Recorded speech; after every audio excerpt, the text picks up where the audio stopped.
So what I've done is I've checked the roof cavity.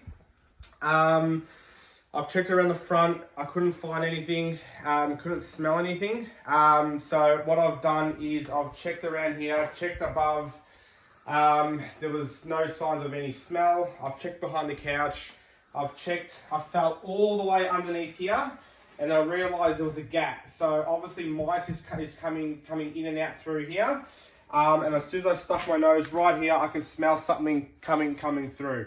So apart from like getting access, it's quite difficult. So you just got to pull apart the whole thing. So the best thing to do is write it out. The smell will eventually go roughly within a few days to a week, give or take. But most likely, yeah, a mouse has died in here, because what I can feel is a bit of a draft coming through, and you can definitely smell something that has died. Now move on to the kitchen area. I've thoroughly checked everything all out. So the only place where I really think that a mouse could be getting in, possibly that room. Yeah. Or maybe not. Oh no, don't tell me that. Possibly, but normally if a mouse was constantly coming in through here, you'd know it. You would know it. So my theory is the main concern is it's probably getting into that room. Yep. It's just walking along the wall, and then obviously the closest point where it can sort of physically hide is in that little pantry area. Yeah. All right.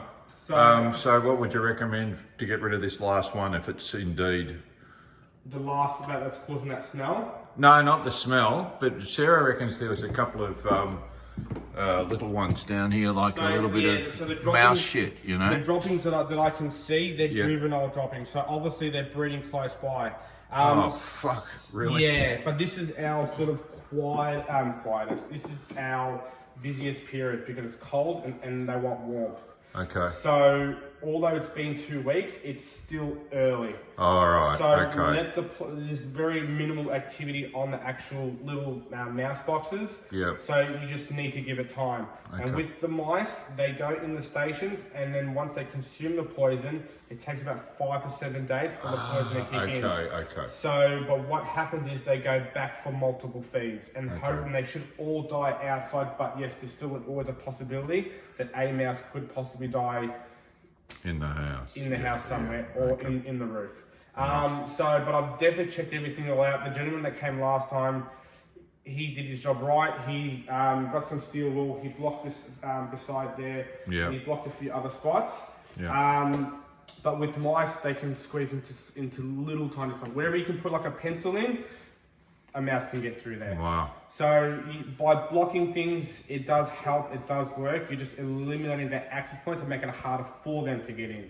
But regardless, if they want to get in, they'll get in. But that's why you have these little mouse stations in play, and then they'll consume it, and then they'll control the situation. All right. But overall, just give it time, and eventually it will start to reduce. But you've been noticing an improvement. It just needs a little bit more time. That's all. No, it's pretty good now. I mean, we don't hear them anymore. So that's it. So I'm assuming that... But the only concern was the little bit of droppings in the pantry that Sarah found. But that will go in a couple of weeks.